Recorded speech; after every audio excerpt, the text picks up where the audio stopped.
in 4th grade. I am hysterically crying. I just want to know what my purpose is. And she's like, it's a Wednesday night.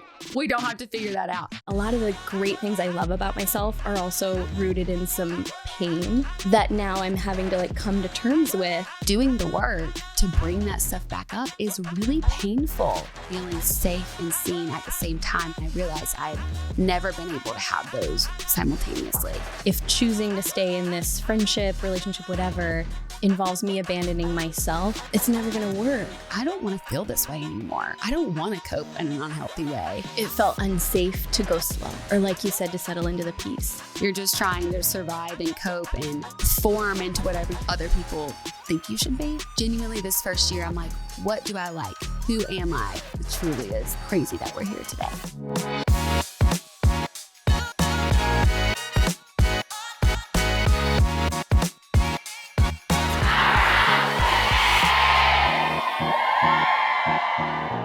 Hannah Brown, welcome to Powerhouse Women. Thank you for having me. I'm so glad to be here. I am holding in my hand your new book, which officially came out today, the day that we're recording this. And first of all, I wore an outfit to make sure I coordinated. You're welcome. I love it. To make sure that she really gets her moment. Yeah. I really appreciate that. Isn't the cover so pretty? It's so beautiful. Yeah. And this is a new genre for you. Yes. I've written one book before, but it was kind of a memoir, a quarter life memoir. And yeah, this is my first novel, romance novel. So it's really exciting. Today is very surreal. I know. And when you walked in, I was asking you, like, how does it feel? Yeah. I mean, it's probably like so many emotions all at one time, but what's like the biggest emotion you're feeling this morning? Gratitude. Genuinely. This is definitely like a career shift path. I mean, a lot of people started following and supporting my journey on reality TV, and to be able to make a move like this and have people respond the way that they have and just support me has been incredible. And so I just feel really grateful for the people who have supported me and also grown with me. And, it can be really easy for somebody to put you in a box. And of course, there's still people that, even the people who supported me, still like really resonate with a version of myself from years ago, but they're still supporting me on the journey that I'm on now and growing with me. And that's really, really cool. Yeah, that's so well said about like the versions of us and not knowing if the people who supported us or came along the journey in the beginning are going to want to stay for every chapter. Yeah. It's actually something I've really struggled with a lot. Like, the more I've become grounded, and this is a limiting belief that I've really been working on. I'm like, oh my gosh, I'm boring now because I'm not chaotic. Like, that makes for great TV. Maybe not for like the most balanced, happy life, but great TV. But it's so cool every time that I've had the opportunity now to get to meet the people who, show up for me face to face.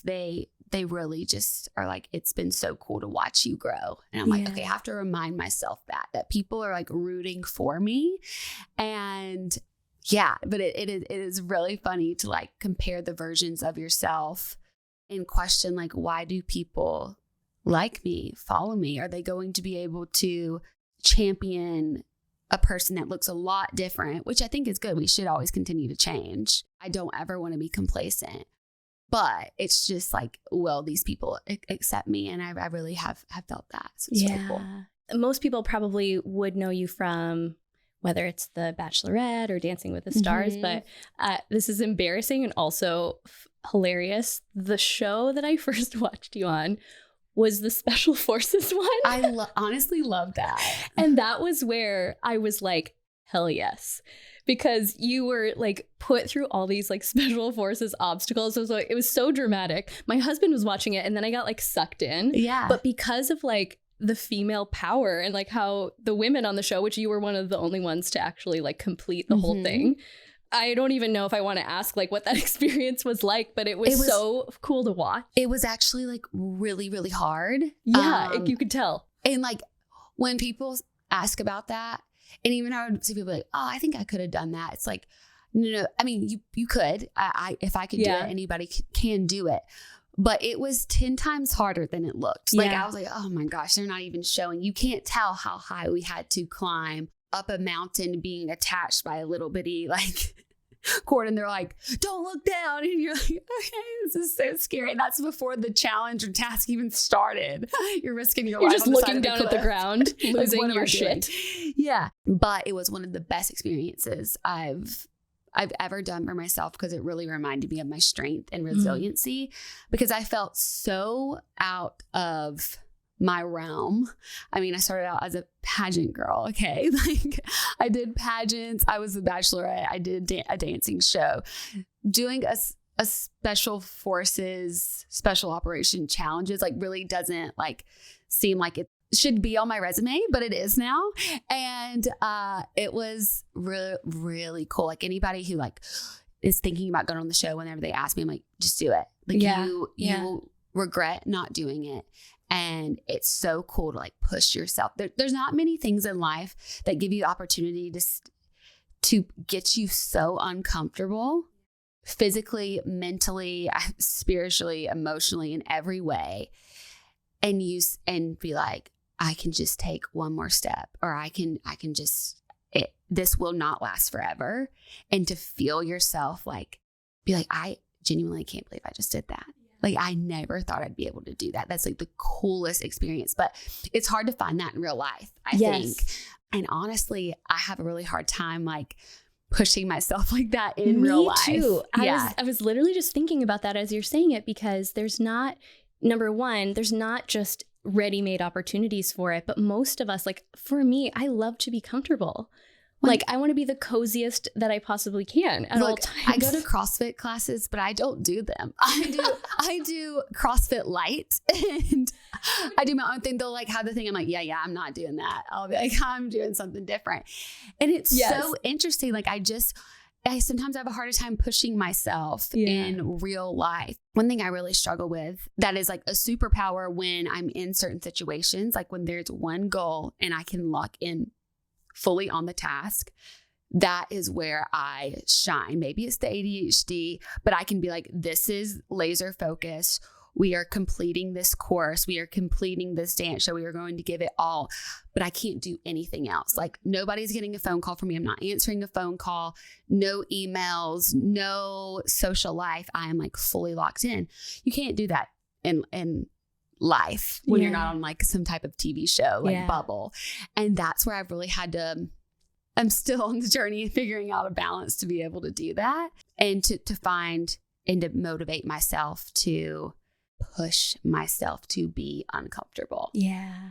I love that. I know, it's like anytime someone has invited me to do 75 hard, I'm like, is there a 30 medium? Yes. Just the light version of it. We should like create a 30 medium. And it involves snacks. And probably naps too. Breaks. Snacks, naps, and breaks. Okay, hit us up if you want to join 30 medium. We'll let you know. Hey, it's a good stepping stone, because like I don't know how much I really do agree or think it's healthy to go straight into 75 hard. I agree with you. I need a slow. Have the on-ramp. We need the on-ramp for it. So where you don't take away our snacks, our naps, and our breaks. Exactly. But we're going to like get a little warm, okay, in our workout. Or we can read, but it's not personal development. It could be like whatever we want to read. Exactly. Okay, so we'll work out the details. We'll let you guys know what that's going to entail. But I think what's so beautiful about your journey, and the reason why people do want to follow along, is you just are authentically you on it. And so this pivot into writing a novel, a romance novel, is kind of on brand, because people have really watched you and your love story unfold, which we'll talk more about that too. Mm-hmm. But what was the hardest part about like writing an actual novel? Because this is fiction. This is different than writing about your life, where you kind of know the material, right? Mm-hmm. The whole thing was challenging. I think if I didn't have the team that encouraged me and supported me, this book would have come out like 10 years later. They would be old people falling in love, which is also really cute. Yeah. But it was working creative muscles that I hadn't in a really long time. But it was also like truly a dream come true, because it's something that I've always wanted to do before. You know, a lot of things were like thrown at me to do, like a dream that I had, in Tuscaloosa, Alabama. So it's been really cool to be able to pursue that and have the support to be able to do that, because it can be really easy to be like, well, who am I to think I can do this? Like, I didn't go to school to write. I haven't been a professional writer of any sort, but I enjoy it and I enjoy reading. And I really was given the confidence by other people to be like, you can do this. And so, yeah, it's been really exciting. It's about 2 years in the making. So it truly is like crazy that we're here today. Yeah. And obviously it's a love story, which I started reading it on my flight here. Oh, it's so good. So no spoilers. I'm not through with it yet. But what I loved even more, here's what I'm getting, and I want you to speak to this, is like almost this subplot of the love story of like the friend group. Mm-hmm. Is that is from your own life? That actually was, when people ask like, what was the inspiration? Like, that was the first story I actually wanted to tell. Really? Because I do think just in life, one of the greatest love stories that you can have is with your female friendships. Like, the way that you can show up and support one another, not only like as a friend, but as we each kind of go on our journey to find love. Like, who's the first person you call after you go on a first date or after somebody breaks your heart? Like, it's your girlfriends. And so I thought that was really important and something that really connects with me for sure. Yeah. Like, how my friends have been able to support me in my life. And also, I think it's just so important to show just a positive example of how women can support each other in life. And then also was a way to, a lot of people resonate with me because they feel like they know me in some way. And this is obviously a book of fiction, but I was able to have this group of best friends, the core four, kind of each of them represent like a different part of me in some way. So it was cool to be able to get creative in that way.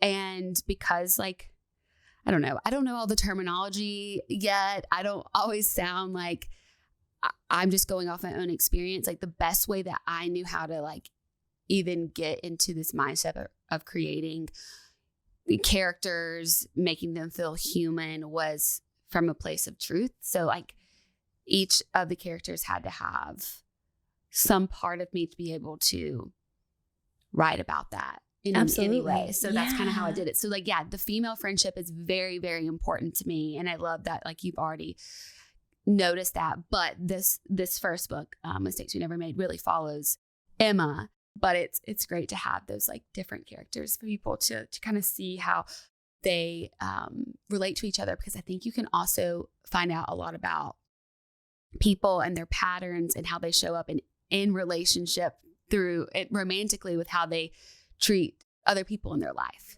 Like, for in this book, like, Emma is so type A and feels like she has to fix the people around her, be put together. And of course that makes her a great maid of honor for her best friend, Sybil.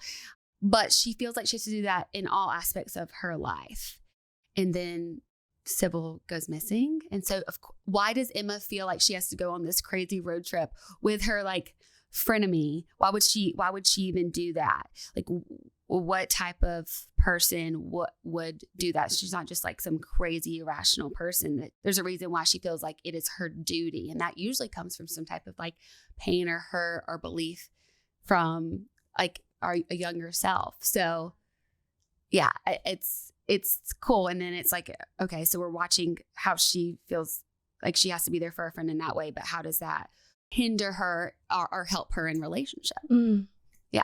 I'm just like having this moment. It's so interesting, like the timing of when this book is coming out and when we're getting to meet. And I know you talk a lot about how much therapy has been a part of your journey, because I just recently started. Congrats. And now I'm like, why did it take this long? But like, this is like my little phone background is little me, right? And like starting to understand that so many of the things, and this is like super vulnerable to share because like people on the podcast know this version of me, And there is a version that the reason a lot of the great things I love about myself are also rooted in some pain. Yeah. That now I'm having to like come to terms with, keeping the parts that I love, but making sure it's coming from like the most authentic place. I have been in a similar experience for a bit, and it can be really hard at first. So like, I'm like, congrats, but I also get it because you're coming face to face with what was so helpful. Like the reason that we put on these masks or figured out ways to cope was from we needed to do that, but it's not serving us anymore as adults. And there was a reason why we hid the other things and decided to put on the mask. So like then doing the work to bring that stuff back up is really painful and hard. And it could be like, why have I waited so long? But also, why am I doing this? It's a lot. It's a lot. Yeah. But it's so I really do think it's worth it. And I'm proud of you for that. Yeah. It's big. It's beautiful. Yeah. And it's the deepest work I've ever done, but it's also been the most transformative just even in, the couple of months. And I think what I'm excited about is how much deeper I feel like I can connect with everyone that I already love connecting with, but from a place that's just more grounded and authentic. Yeah. So what are some of the biggest things like in your journey, whether it's in your relationship or just your relationship with yourself, that you've really learned through the process of therapy or just understanding where some of the patterns came from? I think one of the biggest, probably one of the hardest things to like be honest with yourself about is I don't really think I questioned what I liked or didn't like. I just did what worked. And what I got achievements for, what I got noticed for, but was it actually something I enjoyed, or did I follow passion or purpose? Like I remember like in 4th grade, which is kind of ridiculous. It shows I had deep anxiety very young, but didn't know what it was called. I am hysterically crying. My mom was doing my bedtime periods. I'm like, I just want to know what my purpose is. And she's like, it's a Wednesday night where you're already late for school. Bless your little we don't heart. have to figure that out. But I think it's so hard to figure out your purpose when you're just trying to survive and cope and, form into whatever other people think you should be. Mm-hmm. And so like genuinely this first year, I'm like, what do I like? Who am I? And that has been really big for me. And to also just realize like Special Forces was really big for me too, because it made me like, people are like, wow, you were so good at that show. How were you able to do that? And while it is so awesome that like if I was in a life or death situation, I could be able to lock in.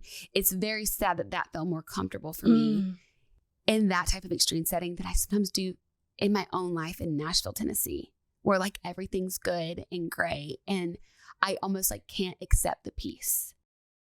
And that is like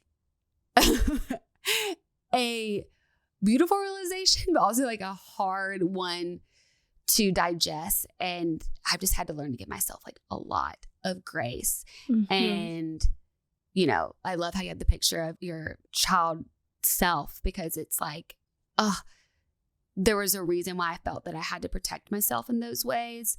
It is sad that that's how I felt a lot of my life, but I can now like nurture that and learn to be able to be at peace with myself and in my body and figure out what actually makes me happy instead of what actually like I see makes everybody else happy. Yeah. Yeah. Yeah. And it's so relatable. I feel like for fellow really ambitious women, like that actually is a part of me that I love, but learning to slow down enough to distinguish where it felt unsafe to go slow. Yes. Or like you said, to settle into the peace. It is like, that's what I've had to like learn. There's always a balance. Like I am so glad, like if there's a zombie apocalypse, you want to be with me. We are good. We're good. I'm going to be locked in. We'll be able to do this. We need to like make sure we have some type of like. Great. We'll get some. Yeah. So my husband already has like satellite phones. Perfect. He's prepped. Yeah. So like, I am great for you there, but I want to be like able to settle into the goodness in life and feel like it's not going to be taken away. And even if it if something happens, I don't have to like always be like on edge. Like that's just part of life. And yeah, that takes a lot of unlearning to do. And like I said, just grace on grace on grace for myself. Yeah. The part, and you kind of spoke to this too, the words I have been able to put to it are realizing how much I don't think I knew who I was outside of meeting someone else's need and coming back to like, what do I actually want? Yeah. For someone who's maybe hearing that and resonating or feels really attacked right now, how do you even start that process of supporting yourself to figure out like, what is authentic to me? Like what was that process like for you? It's ongoing. It's been a challenge. Yeah. I think I have a wonderful therapist that supported me and a relationship that supported me, but it's gone to like, okay, Hannah, I went and like I have a creativity wound in some way. The Easter egg. I heard you talk about this, I think, on a podcast. Yes. And she was like, no, you're going to go buy coloring books and get crayons, your favorite markers, and you are just going to start that way. And it's been so great. Or like doing puzzles and just little things that like, I'm like, okay, this is actually fun, but it's not for a grade. It's not to be perfect. It's not to be like, look at this beautiful color. No gold stars. And that's kind of where it's had to start, like really slow, even like trying things and being like, okay, I don't love that. Let's go on to the next thing. Instead of being like, oh, I'm not good at that. I don't even actually like it, but I want to be good at it. So I'm just going to like do it. Yeah. I don't have to do that anymore. Yeah. So it's starting really small. Like whatever that is, like, you know, if you've always like thought maybe, oh, I might want to take a dance class, take a dance class. If you actually enjoy it, even if you're going to probably be bad, but like enjoy it, like keep going. It's little, hey, like, I don't know. I just want to start planting flowers. Look, I like going to pick them out. That's fun. I've realized I like that, but actually like planting things, I'm like, I don't know for somebody else. I have to figure that out. Yeah. Yeah. So now I found somebody that will help me keep them looking beautiful, as beautiful as when I found them and made my thriller, filler, and what's the other one? Spiller. I don't even know what those words mean. That's spiller, and filler. Yep. It's when you like, why we talk, it's hilarious we're talking about this, but it's like gardening tips. You make a beautiful flowering pot. Oh, okay. That makes sense. So you want the thriller, you want the spiller, and then the filler in between. I have learned this. I love it. But we have somebody else. We have somebody else. We're going to outsource that. It is beautiful to be like at the stage of life where we're not children anymore, but we can tap into those childhood desires or passions and creativities, but also have like the money as adults to outsource the parts we don't want to do, or to. It is definitely a privilege. Exactly. That I am so thankful for. Yeah. And maybe one day I'll actually enjoy it, but like I just want it to look pretty right now. And I realized that brings me joy. Not doing your own wedding flowers. Got it. Got it. Yeah. Actually, I love to do floral arrangements. Oh. So that's another thing that like I've really leaned more into. I actually looked at like doing a whole course on it, but it was like a little extreme, like florist, like for weddings. I'm like, okay, I'm not like planning on that to be my next career. Joanne Fabrics one. Yes. Yeah. But I'll go and I'll do that like every week. I'll go to like Trader Joe's, or there's like this whole wholesale place, and I'll just create, and then I can be surrounded by beauty. But that was like one of the things when she asked, like, what do you already do that you kind of like? I'm like, well, I do love flowers, but it's like more being in the earth, like in the ground and the weeds and all the stuff. Not fresh flowers. Not cute. Yeah. We love the ones that already look pretty. Yeah. Got it. Okay. So, and that's kind of been a similar process of just going back to remembering what I loved as a kid. Being creative was one for me too. And you talked about that on a podcast, realizing that there was like just that silly moment that had you like start to shut down that part of yourself. Wait, did you have a moment or something? I can't remember what it was around creativity. And I always tell this story. I remember art that I did. I had this 3rd and 4th grade teacher that really encouraged creativity. And when I have this specific like Mickey Mouse art that I have in my mind. Maybe it wasn't awesome, but in my mind, it was like the best thing ever created. And I don't know if I could do it now today as an adult. Like I was so creative. Oh, wow. But then the classroom I moved into the next year kind of like didn't foster creativity. And I think it just kind of like had me shut that part out. But now what I get to do and like the events we get to host, like pure creativity and like learning the adult ways to tap into that. Yeah. But also coloring, painting, like going back and incorporating some of the stuff I loved as a kid. I have to start that way of just allowing myself to get in that state and then be like, oh, okay.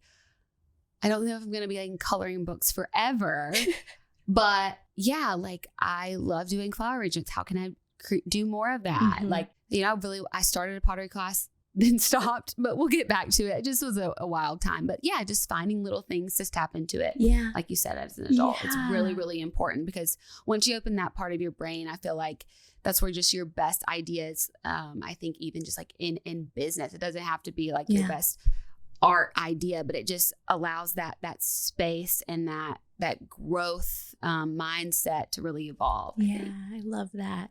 So I love that you've been talking a lot also about how much therapy has been a part of preparing for marriage, as people have like watched your love story unfold and watched you get engaged now. You guys did a podcast together, which was really sweet, talking about how like you're not really planning the wedding yet. Maybe you are now, but you're planning yourselves, you're planning your marriage.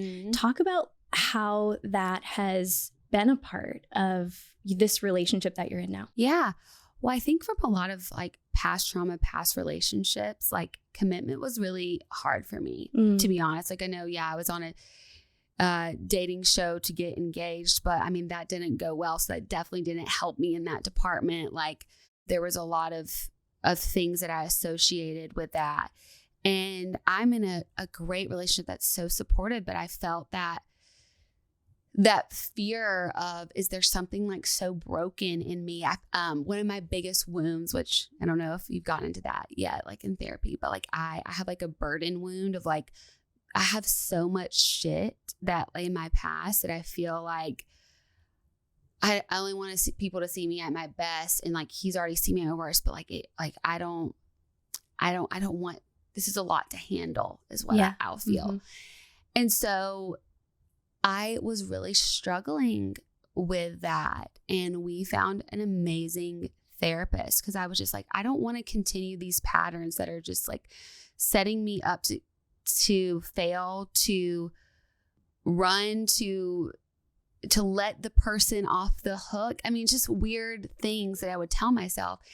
And Adam's just always been like, you're it. I want to be with you at your worst, at your best. And so we started doing couples therapy, and it's been so wonderful to be able to be with somebody at their most vulnerable. Like for me, I've had so many big aha moments, and so has he. That has allowed us to really learn how to communicate with each other, be able to speak life into each other over the lies that we have told ourselves. Like that part. I wanted to be a good partner, but I didn't know, we don't know how, like we're not taught how to do that. And so to learn how to do that and be like, that makes sense. I can see now why when I do X, Y, and Z, it makes you feel like I am speaking into your story that is a lie. And I see that, and thank you for sharing.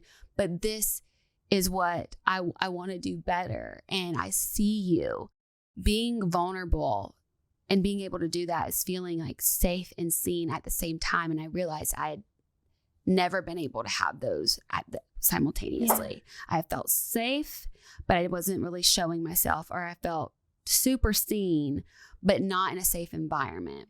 Both of us being able to learn how to do that for each other, I think is big, because marriage is, intended to be forever. So like, let's really prepare for that. And I think for someone like me, if I would have jumped straight into a wedding, I could have channeled all my anxiety into that. Instead of being like, ooh, I have a wonderful partner. I am feeling very uncomfortable right now. And there was a part of me that felt a little shame for that, and even like question like sharing that. But it's been so cool to see like it is not just me, and there's a lot of women that it doesn't matter if you're like, this is definitely the person I want to be with, like I love him. Like a lot of people, if you haven't done your work, there's going to be some anxiety. And a lot of times, they always say like the first year of marriage is always the worst. And I think it can be, or we're going to set ourselves up to like the first year of marriage to be amazing because we're having all those hard conversations. We're getting uncomfortable with each other. And so, yeah, I'm a big proponent of it. And I would love to change the conversation about going to therapy as a couple is not a last resort. It's actually like really healing and helpful for a top % relationship. Yeah. And that's what I want. Yeah. I don't like I don't want to ever be complacent in any part of my life. We're not going to be mediocre. And so, do the work. Yeah.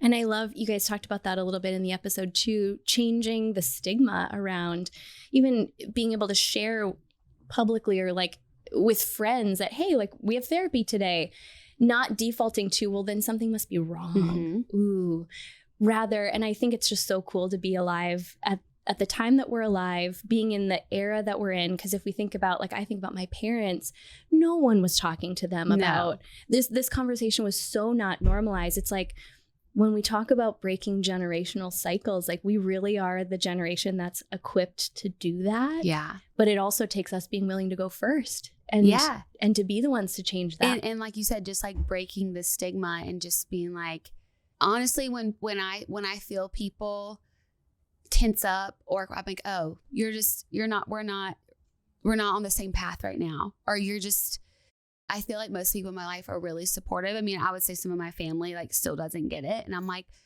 okay, like I also don't want that relationship. So I have to break the pattern and be different. Yeah. It's realizing there's all different ways to cope. And I'm choosing a way to cope and heal that is a positive thing. You know, some people it's drinking, some people it's raging. It's there are ways that we try to cope with these uncomfortable feelings. And I think a lot of our parents' generation like had different ways of doing that. You know, whether it's, I mean, look, I love to shop, but like it's like something to feel that. Unfortunately, that's mine too.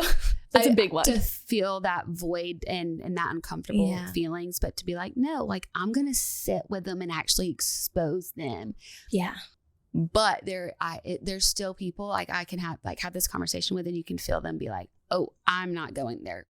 I guess good for you. You must have like a lot more stuff going on, but I'm not going there. And that's okay. But it's not going to stop me from like just sharing what has helped me to hopefully inspire other people that are like, I don't want to feel this way anymore. I don't want to cope in an unhealthy way. And maybe they don't have anybody around them. So to be able to speak about it, I think is huge and something I'm passionate about. And I feel like that's a question that comes up a lot, even as we've talked on the podcast about growth in general, not even digging as deep as we're talking about, is how to deal with the moments where you realize there's a relationship that was really foundational to your life and you're just not growing in the same direction. How do you cope with that? Because it sounds like you've had some of that show up too. I think it's having, what does my therapist say? You can have compassion and accountability. There's 2 boxes. And you can have a lot of compassion for people and their experiences and why they show up the way that they do. But you also can hold them accountable and hold yourself accountable as to what you are going to let into your life and speak into you and change that. And then have compassion for yourself on that journey of, oh, this is really tough to do this, but I'm holding myself accountable because I do know that I can change. I can't change them. They have to do that themselves, but I'm also not going to allow that type of, whether it's negativity or limiting belief into my own life. So hard to do.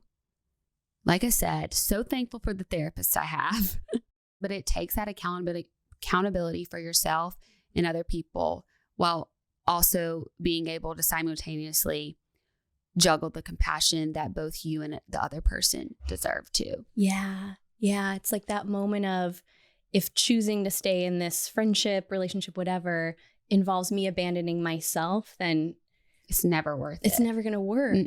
That's not actually even doing the other person any favors. I think that's that's been like a beautiful point of awareness, is like that self-abandonment feeling. Mm-hmm. Yeah. You just like speak to that so well. Yeah. And I think it also takes two people with a growth mindset to be able to change. Like, yeah, I think every relationship, friendship and a romantic relationship, familial, there's always going to be that crossroads where are really hard times where you can go two ways. And it's only going to work if both people are like, no, we're going to do this. We're going to figure this out. And it can be really easy to be like, just give up. It's always harder, I think, to be like, I'm in this, but you can't do it by yourself too. But I always want to speak into that because I know like this day and age, like me and Adam have gone through hard times. There have been times like where we have really struggled, but we both have a growth mindset. We both really care for each other, have the same desires, moral compass, and want a type of love that lasts. So we decided to like work through it. And I'm so thankful for that. And I know that it can happen. But also for those that are like, I want it, but my friend or my spouse doesn't, like, I think that's something that, I have been fortunate to not have that experience. Maybe with my family, that's when you have to have boundaries. And I guess, like you said, like accountability of being able to say like, I'm not going to allow that into my life and move forward and have to do whatever that is for you to like be at peace and not abandon yourself. Totally. Yeah. And you will never know the right answer until you are in that situation and can really get to like the truth, I think. Totally. Like, really strip down to the truth within yourself. That's so beautiful. And I think just hearing you talk about your experience and how much it's infused into the book, and I'm actually glad that I hadn't gotten further into it because I think I'm just going to read it with just like such a deeper understanding of what each of the characters represent, especially like the female characters, and like an invitation to look within ourselves, right? For those places where we feel like Emma or we feel like Sybil or I can't wait to read the entire thing. That is like my hope and something that I really wanted to focus on. Like romance novels are definitely a form of escape for a lot of people. They're fun and it is a perfect summer read. It really is. But what was very important for me, everything that the conversations that I have, the type of content that I put out, and especially like anything creative like this, I want it to be an additive experience. Like there's so much noise out there that you can leave feeling like, that didn't, I don't know, something doesn't feel good. Or we like escape to something that felt good in the moment, but we're like, why did I just spend my time watching that movie or reading whatever? And like, I do that too. But in this book, like that was really important for me that, we're not only just following a love story of Emma and Finn, but I hope the reader like really loves to watch the journey that Emma has to go on to learn about herself, to heal in some way, to be able to accept the love that she could have. And it inspires people to kind of, like you said, look within themselves and maybe grow and change as they kind of see how Emma can do it. Because I think that's super important for a love to last. You got to kind of go on your own journey with yourself too. And Emma does that. Yeah. So the book is called Mistakes We Never Made. Yes. Out now. It's out now officially. Tell everyone also about your podcast and just everything else you have going on and how we can be a part of your world. Yeah. So I have a podcast called Better Tomorrow, or like I said, I hope it's an additive experience to somebody's day where they feel a little bit better than they did when they hit play. We have all different types of people come on to talk about how they created a better life for themselves. How did they grow? How did they change? Yeah. What inspires them, and hopefully just like inspires the listeners. But it's, this book has come out, but I'm also already working on book 2. So I've been really focused on that, which is really exciting. So exciting. And then trying to plan a wedding, just in between. And just in between. Learning how to do floral arrangements. Yeah, exactly. And then trying to work on that creativity womb that I have. But it's been a really exciting time. And I love this new path that I have stepped out into, and just super grateful for the people who've like come on this journey with me, and hopefully people who are listening, you know, come support me too and check out the book, because it is a dream come true. I'm so excited. It's like almost brings me to tears just like hearing you talk about it from that standpoint of like the dream, because especially to have something like a physical representation of something that once was inside you that's now in the world, and you don't even know the ripple effect it's going to have. Yeah. You know, that's it's really, so cool. Yeah. So for those of you that are listening, if you share this episode, share it to your socials, tag Powerhouse Women, tag Hannah as well. Yes, we'll make sure, and we'll do a giveaway. We'll do a bunch of copies. So I want it like my own little book club as I get into this. So if you share it, tag us, we're going to do a little giveaway. I mean, it's like the smallest thing to just thank you so much for being here. Oh my gosh. Thank you so much for having me. So there's this final question I love to ask, and it's always like a moment for those of us listening, for me to like pause and like really acknowledge myself for somewhere that I've been great. And we just call it a powerhouse moment. It can be anything big or like the smallest of small, but like when I ask what's a recent powerhouse moment that you just want to celebrate, like acknowledge yourself for right now, what's the first thing that comes to mind? The first thing that came to my mind was recently actually working on book 2. I have a team that really helps.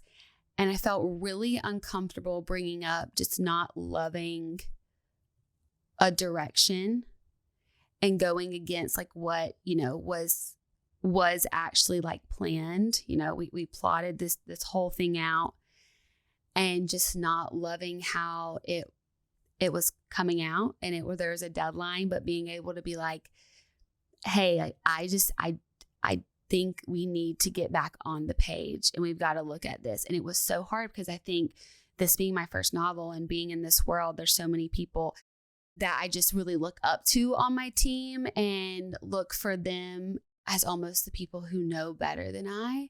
But I was really proud of myself for that. And I am starting something that this was like the first time in a long time that I actually like was reminded that like I do have a great intuition, and I do have great ideas, and I do know I can make these big decisions and bring it to the table and state in my confidence and know that like, of course it matters. It's my own book, but that like my voice is just as important as people who, and I have something to say that can bring something to the table to even people who have been in the industry a lot longer than me. So that like felt really good. And I have like felt, even though it was uncomfortable and like it's going to be a lot more work for us, it felt good to like, for even them to be like, you're so right. And we didn't really see that.